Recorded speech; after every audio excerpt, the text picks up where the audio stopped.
Hello and welcome to Paula Armstrong Ceramics. So for this video I thought I would show you how to make a heart-shaped trinket box. The principles for this box can be used to make any kind of box, so I hope you enjoy it. Okay, so we're going to start by rolling out our clay. As usual, I've got a fabric pillowcase down on the table to roll out on. And I'm going to roll a little bit on one side and then flip the clay over and roll the other side. And I'm going to keep doing that until the clay is the thickness that I want.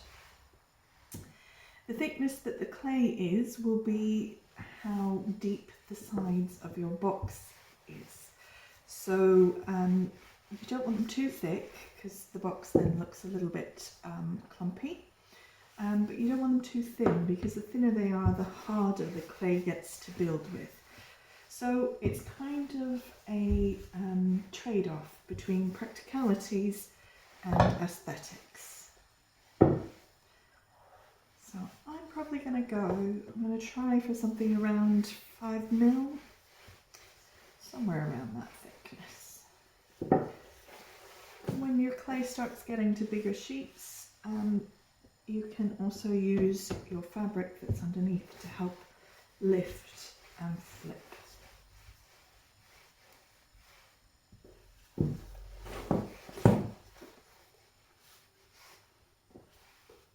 Try not to get creases underneath because they will mark the clay.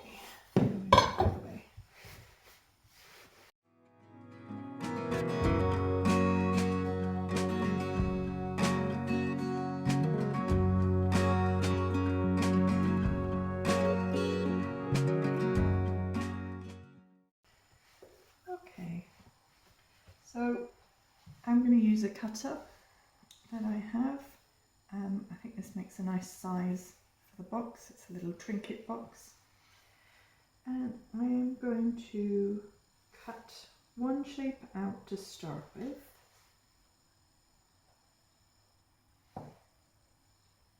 And that is going to be the base. So I'm going to put that on a board over there. Now I'd like a little bit of a design in the lid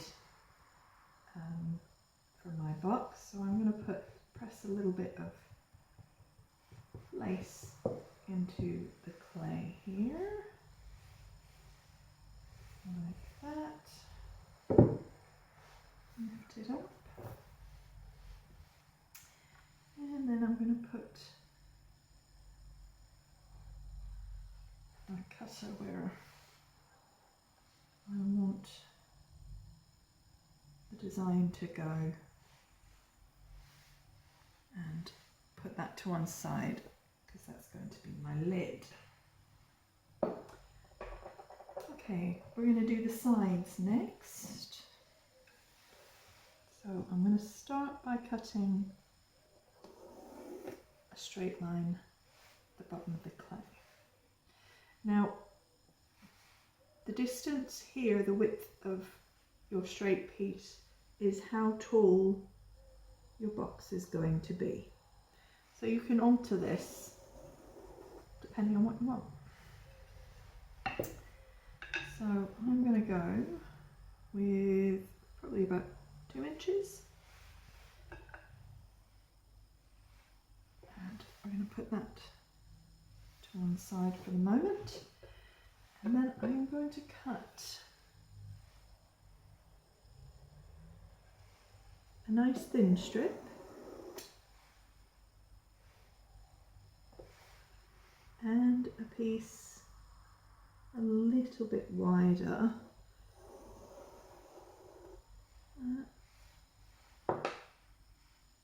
for later.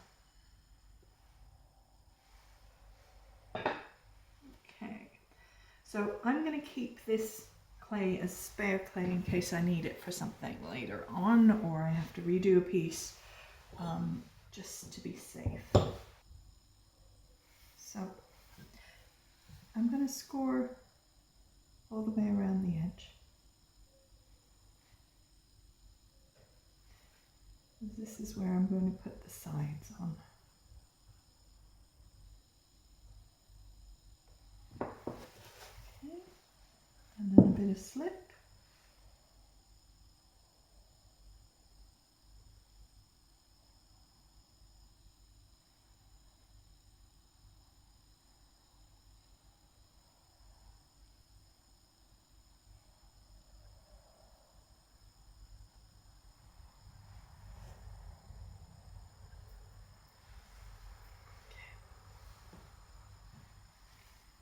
Now, I'm going to take the side section and start at the point,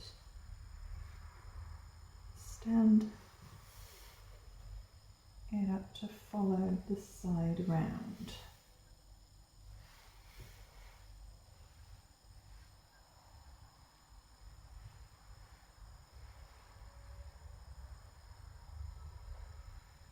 Make sure it's right on the edge.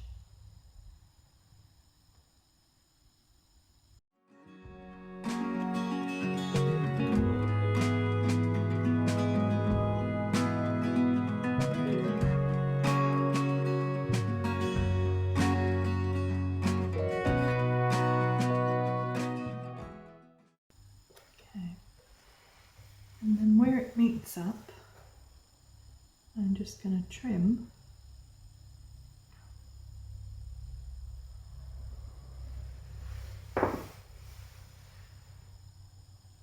pop some slip and push those two edges together.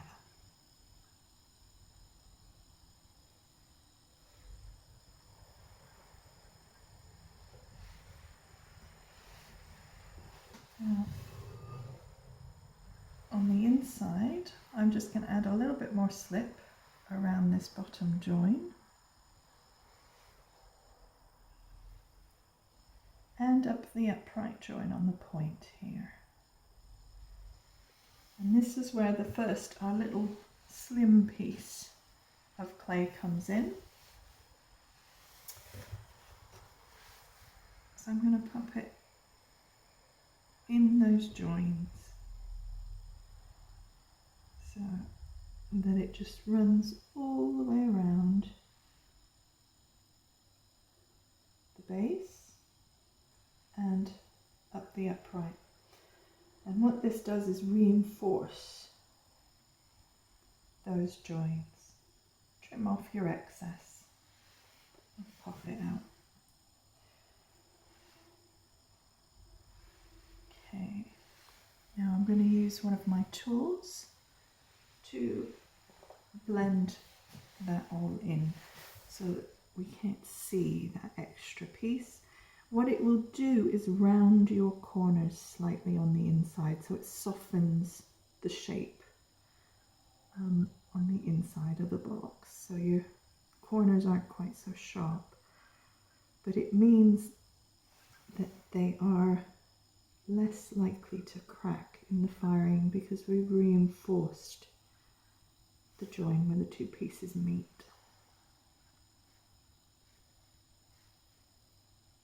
Always support behind as you're working, otherwise you'll just push the piece off and out of position.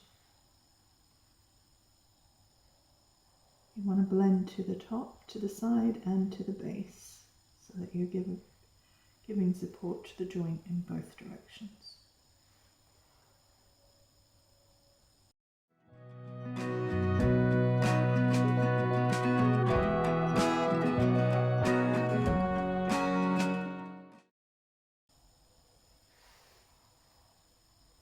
Because this is a trinket box, we want to keep this inside reasonably neat, so after you've blended, it's worth going in and doing a bit of tidying.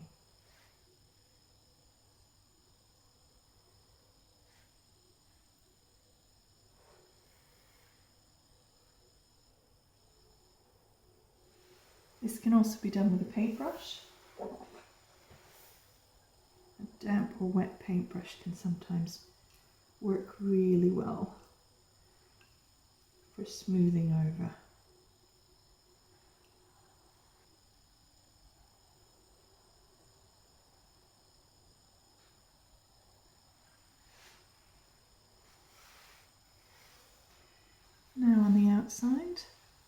just need to go around and make sure that the side and the base is blended together on the outside as well.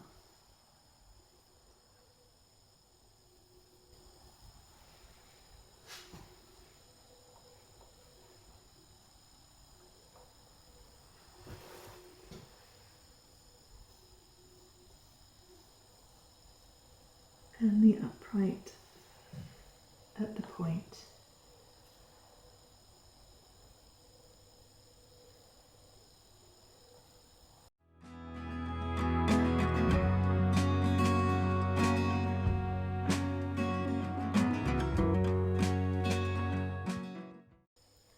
If you use your fingers to smooth, be careful of making nail marks. Fingers are great for smoothing, but terrible for putting nail marks into the clay.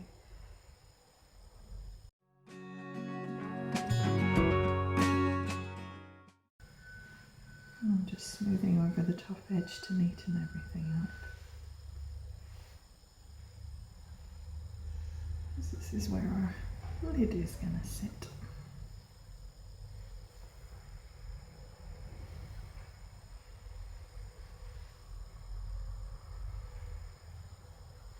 Okay. So I've got the lid that I cut out earlier, so I'm just going to tidy the edges from the cutter a bit. Smooth.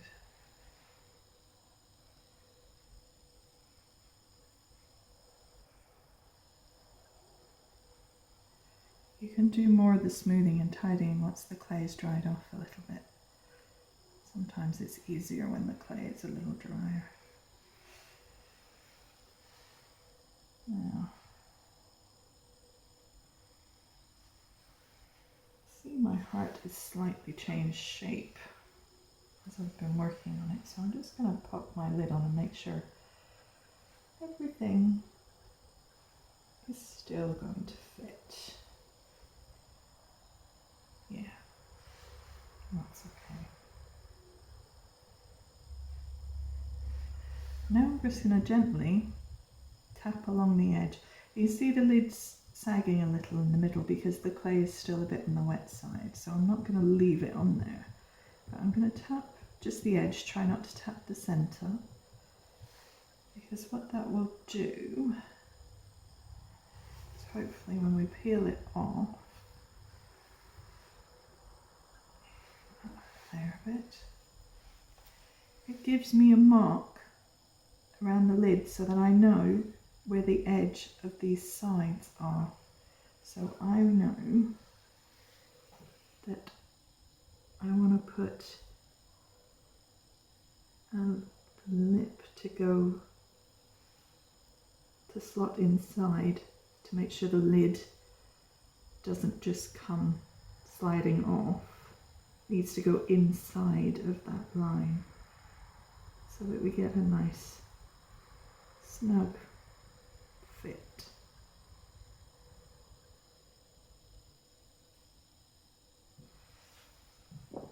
Now I'll put some more slip on.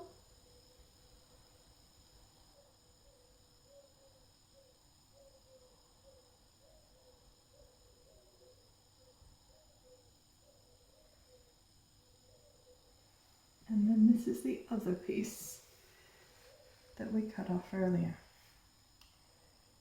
So I'm going to pop this on here. Remembering with the point that because I've put the extra piece to support the join on the, reinforce the join on the inside here, it's a bit of a curve on the inside, so I'm not going to get quite so close to that point.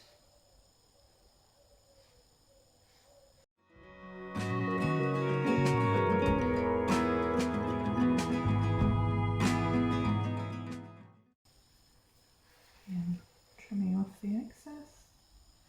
And a slip on the end. And pop the two together. Then I'm going to blend over that join so that it looks like one continuous piece. I'm going to use my tool just to very gently blend the inside of this down. It's hard to do this at an angle for the camera, so very gently blending just to make sure it's stuck. And I'm going to do that all the way around.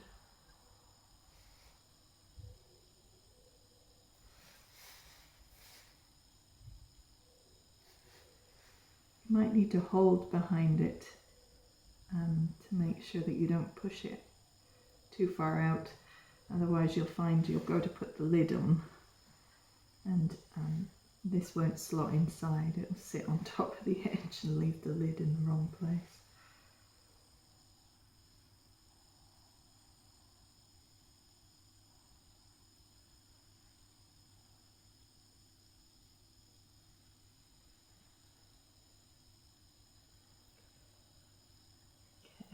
And once that's there, you can go in and just tidy up.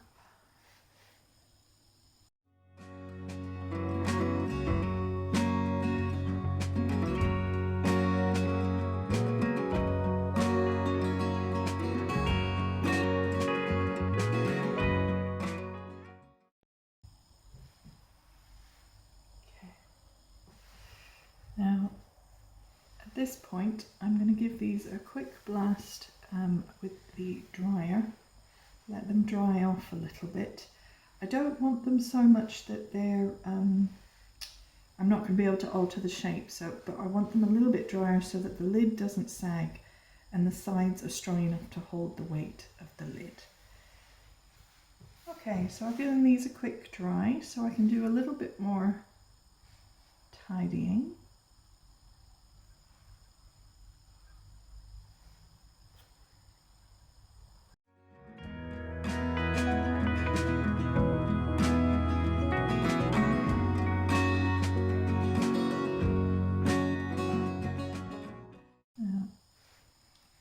At this point you can make adjustments with the sides so that the lid and the sides match up nicely.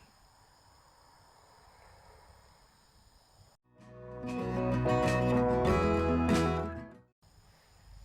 there we go. At this point it's all about tidying up, making sure everything fits okay.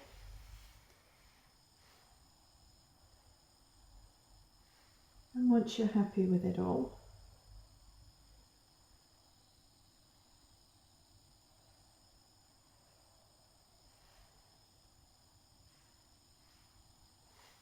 then your heart-shaped box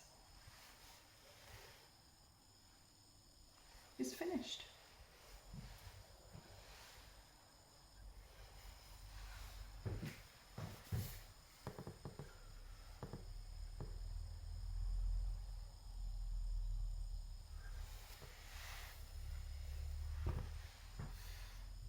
So there we go. That's my quick and simple heart-shaped box. You can build any boxes with the same principles, using the little strips to reinforce any joins as you go. So you can build whatever kind of shapes you'd like. This was built with wet slabs, not too floppy but snubbly. If you want to build things that are a little bit more geometric and precise, you may find that the wet slab, the dry slab method is better. But that's a whole other thing. So I hope you've enjoyed it. I hope you have fun making your own, and I will see you on the next video.